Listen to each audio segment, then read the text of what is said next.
I have recommended peptides to hundreds of patients, but I've also refused to give them to hundreds of patients. While most people use peptides like they're the holy grail for healing and anti-aging, I take a very different approach. Here's the part that makes other doctors uncomfortable. The patients I refused were usually the ones most excited to start. They've done their research, they've picked their peptide, and I still said no, because of something their blood work wasn't showing them. And before you write peptides off as some fringe biohacking thing, the most famous peptide on the planet right now is Ozempic. Semaglutide is a peptide. So is the insulin that kept diabetics alive for hundreds of years. These are the most powerful signaling tools in medicine, and almost everyone using them is using them completely blind. There are needs inside your body you can't see on standard blood tests and can't feel, but your cells are quietly screaming for them to be met. So by the end of this video, you'll know the exact 3-step protocol I run before recommending a single peptide. The 3 systems that silently control your energy, sleep, brain fog, and inflammation, and the one thing I check that goes against everything I was taught in medical school. Right now, somewhere a 43-year-old is sitting at his table with a vial he ordered off a website, found at 11 p.m., a syringe, and a YouTube video paused on his phone. He has no idea what's actually happening inside his body, and he's about to inject it anyways. He's not alone. The peptide market has exploded past $40 billion, and the fastest growing slice of it isn't hospitals or research labs. It's regular people self-prescribing from their phones. In a minute, I'll show you the exact moment this goes wrong, and why 2 people can take the identical peptide and one transforms while the other wastes 8 months and a small fortune. Because this hype isn't coming from medicine. It's coming from athletes, executives, celebrities, influencers, and everyday people using peptides as the answer to whatever they're dealing with. Brain fog, poor sleep, slow recovery, low energy, muscle injury. Peptides are being used for literally every health problem. And as a physician, I get it. I watch patients recover from injuries surgeons had written off. I've used them myself when I was fighting brain fog and low energy in my 40s. Today, they're some of the most powerful tools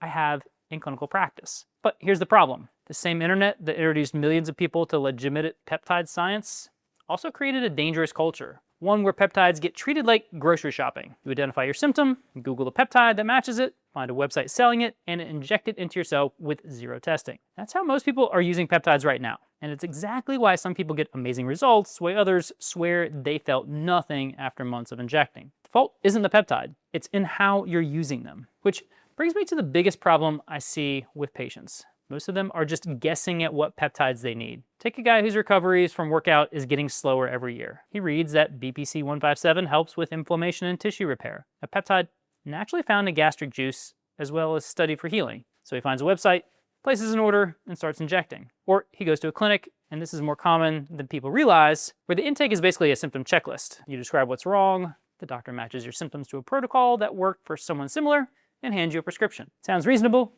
It's how most of medicine works. You come in with a headache, and you leave with a painkiller. But here's what nobody selling you peptides will tell you. A peptide can't do anything by itself. It's not medicine the way aspirin is.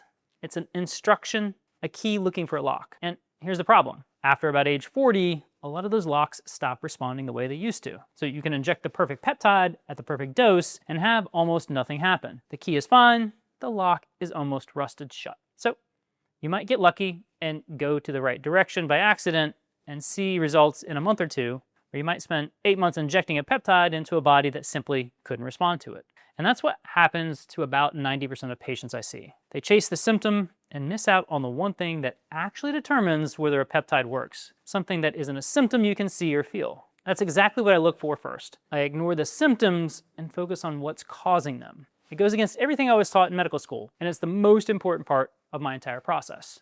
I call it the cellular check. A cellular check tells you what's actually going on inside your body deeper than symptoms, at the level of mitochondrial function, inflammation, and micronutrient status. 3 systems working together. Let me show you how each one, because this is the part that changes everything. System 1, your mitochondria. The power plants inside every cell. They turn the food you eat into ATP, your usable energy. Every signal your body sends, every hormone it makes, runs on ATP. A single heart muscle can hold up around to 5,000 mitochondria. So when they're depleted, injecting a peptide is like emailing an urgent work order to a factory with the power shut off. The order is perfect, but nobody's there to read it. System 2, inflammation. And this is the silent one. Most of my patients have it and have no idea because their blood work came back normal. Chronic inflammation directly competes with the exact repair processes peptides are supposed to trigger. It's like flooring the gas with a parking brake on. And until you find where it's coming from, the gut, visceral fat, autoimmune activity, you can't reduce it. There's one inflammatory marker almost no standard doctor checks. I'll name it in a few minutes, and you'll be able to ask for it by name at your next physical. System 3, the raw materials. Magnesium, B vitamins, zinc, NAD. These are the building blocks your body uses to run every process it has. But most people over 35 are depleted in several. Not always from eating poorly, but because gut absorption declines with age, modern soil is less mineral rich than it was 50 years ago, and chronic stress burns through micronutrients faster than food can replace them. And here's the one that should bother you. NAD, the molecule your mitochondria needs to actually make energy, drops by about 40% between your 20s and your 50s. And almost nobody has ever tested it. Every peptide needs these raw materials to work. No raw materials, and the signal just fades before it produces a single result. These three systems aren't independent. They talk constantly. Mitochondrial dysfunction drives inflammation. Inflammation depletes micronutrients. Micronutrient depletion lowers mitochondrial function. They form a triangle, and if you fix one while ignoring the others, the ones you ignored will keep dragging the fixed one back down. So peptides only work if these systems are healthy. If your cells are broken, the peptide can't fix them. It's a signaling molecule. It tells your body to perform, and it can't do anything if the body can't respond. Which is why, based upon what I find in the cellular check, I might not prescribe a peptide at all. Sometimes the symptoms have a simpler fix: your diet or your sleep. Brain fog is a perfect example. In one person, it's poor mitochondrial function. Their cells aren't making enough energy for the brain to run clearly, and the fix is better sleep and correcting nutrient deficiencies. In a second person, the same brain fog comes from inflammation, a completely different approach, and one where I might use BPC-157 to modulate inflammatory pathways, restore normal signaling, and bring back clarity and focus. Same symptom, opposite solution. The only way to know which one is to look inside. Now, here's where I lose most other doctors, because knowing about these three systems is useless if you can't measure them. And 9 out of 10 standard lab panels measure none of them. So I'm going to hand you the exact 3-test protocol I run on every patient before I'll ever touch a peptide. It took me over 5,000 patients and 10 years to learn the real secret here. And it's simple. Know exactly what you're looking for. When a patient tells me their symptoms, I don't decide based upon what they feel. I decide based upon what the test tells me is actually happening. Step 1.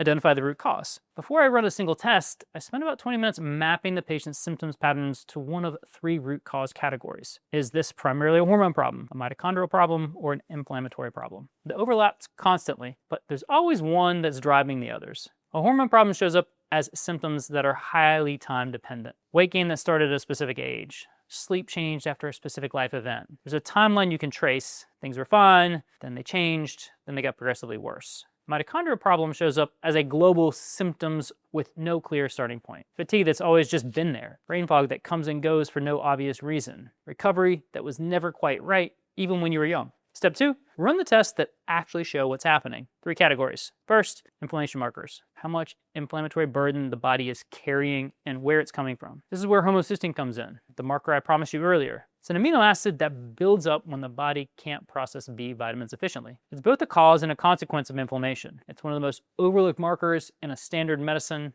Ask for it by name. Second, mitochondrial function. Standard blood panels don't touch this, which is exactly why so many people are told their blood work is normal when they feel terrible.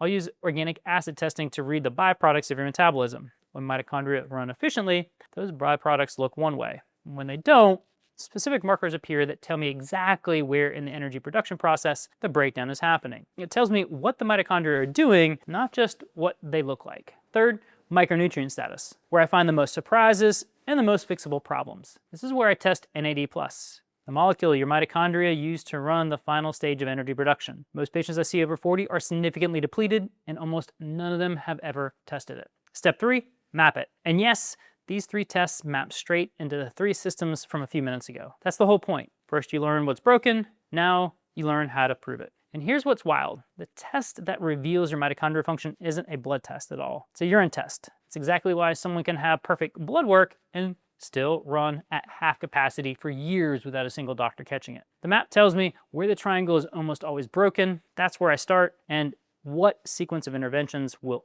let each system recover instead of fighting each other. And that is how I decide whether to use a peptide at all. Most people come to me convinced they need the most advanced tools available. My job is to figure out whether they're right. Sometimes they are. The cellular picture confirms the environment is ready, the root cause is clear, and a peptide is the precise next step. But just as often, more often than people expect, the answer is something simpler. Fix the sleep, replenish the nutrients, give the body what's been missing, and watch what it does with it before introducing anything more complex. So, if you're someone dealing with fatigue that sleep doesn't fix, or weight that won't move no matter what you do, how confident are you that you actually know what's causing it? Because if you're not sure, then you don't have a diagnosis yet. You just need a physician to tell you what's actually happening inside your body. That's exactly what we do at my clinic, Vibe Wellness.